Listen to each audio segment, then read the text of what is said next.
So recently I watched videos of you reading parts of your book, the 4 videos on YouTube. All right, yeah. There's 3 more to come. Okay, very good. I Don't look give forward up. to them. No, very good. They're very, very good. Really enjoyed them. And I wanted to ask, since I've only been interested in non-duality for about 3-ish months, so I watch something every day and I meet people like yourself and Tony.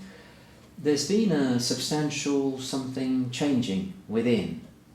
Right. There's been a falling away Yeah. of old belief systems. There's been a gentler approach to life. There's been a sort of feeling more for others rather than thinking a lot. And there's also been backlash from within, if you like. Some the parts of me are trying to cling on. Is that all? What's the backlash? Can you say? Oh yeah, more a feeling far more reclusive, feeling frightened. All the sort of familiar old childhood patterns are coming up. It's as if the seeker is trying to reassert himself. Yeah. But there appears in the story to be something, a process taking place. Yes. Yeah. Is that familiar? Yes.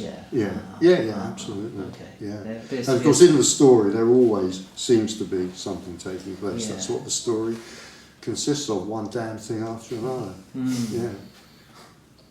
Yeah. And it sounds very, very familiar. Okay. Yeah. Okay. Yeah. And should any of this be mistaken for moving towards so-called liberation? Should. Sorry, I used the word shoulds. Yeah. I'm not sure what you mean by I'll that. try and Should it be rephrase. mistaken? I'll try and rephrase. Often the mind can trick myself or people, so-called people, into thinking, wow, it's getting better, life's getting better and better, and one never attains that lofty goal of X, Y, Z, or enlightenment, or whatever. Yeah.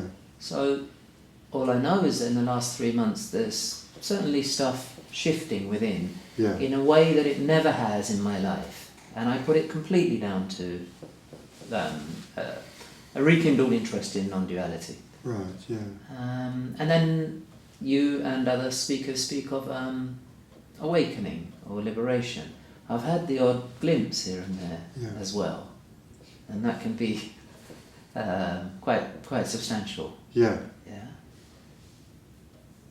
And I've recently come to realise that liberation isn't an event anyway. It's not a... Yeah. It's all been quite interesting. Yeah. Was there a question in there back Sorry, there? Because I if think there was, the I've question lost got track lost. of it. Yeah, I also got lost. But this is one of the things that happens, you know, I mean... Okay, the question is this. It's all too easy to think I'm making tons of progress towards liberation. And I've been told that no, it comes back to, I think, one of the first lines you read from your book. You can be drunk every day, or meditating every day, but liberation's going to happen in its own space or way, or not necessarily time, but it's going to happen when it happens. Yes. But I sometimes get confused between the story and trying to, using the wrong words here, surrender to it or relax. Which is all fine. I mean, it's irrelevant. It's all fine.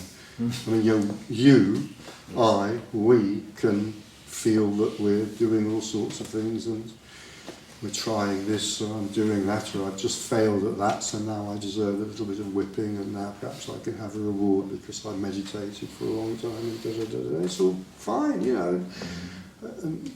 It's just happening. It's just happening. There's no one in there. But what you're describing in terms of like personal experience, you know, sounds pretty common. I mean, I could go back into the story of Richard coming to non-duality and I could say, yeah, I relate to a lot of what you've said. Yeah. What sometimes happens when there's a fascination with this is that the mind starts off with masses and masses and masses of questions, and eventually over time those questions may die down or actually die, almost never because they're answered, because they can't be answered, but just because the mind gets so fed up with not being answered that in the end it just kind of gives up. And it's not, you know, there's nothing good or bad about that. It's not that that's better or worse, but it's a bit more relaxing when the mind dropped some of those questions. And as I have said, and indeed written many times, you know, what we're talking about here isn't like anything, but if it was like something, which it isn't, it would be relaxation. And at this point I always quote the Dzogchen Buddhist, can't remember his name, English Buddhist, who said relaxation is the key to Buddhahood here and now. That wouldn't be quite my way of putting it, but it's pretty good.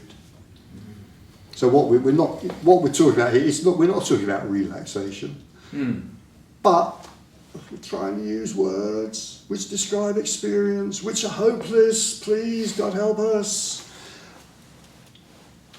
That's as close as we could get. What we're talking about here isn't like anything, but maybe it is at least a little bit relaxing. Yeah. I've noticed both of those. Yeah. That it's unlike anything. Yeah. Has an energetic something. There's an energetic something that happens. And yeah. And there's a relaxation overall. Yeah. I mean, I absolutely do not understand the practice of Zen koans, so anything I have to say about that is completely of Zen koans. So anything I have to say about that is completely worthless, but I do wonder whether that's a kind of an attempt, you know, with Zen koans, you know, as the mind gets so frustrated that it just eventually collapses. I mean, I have no idea if that's the case, but it appeals to me that that story. Do they use something like that in enlightenment intensives? They may do. I mean, I've done only one enlightenment intensive where they didn't. They used a different technique, but they may do, yeah.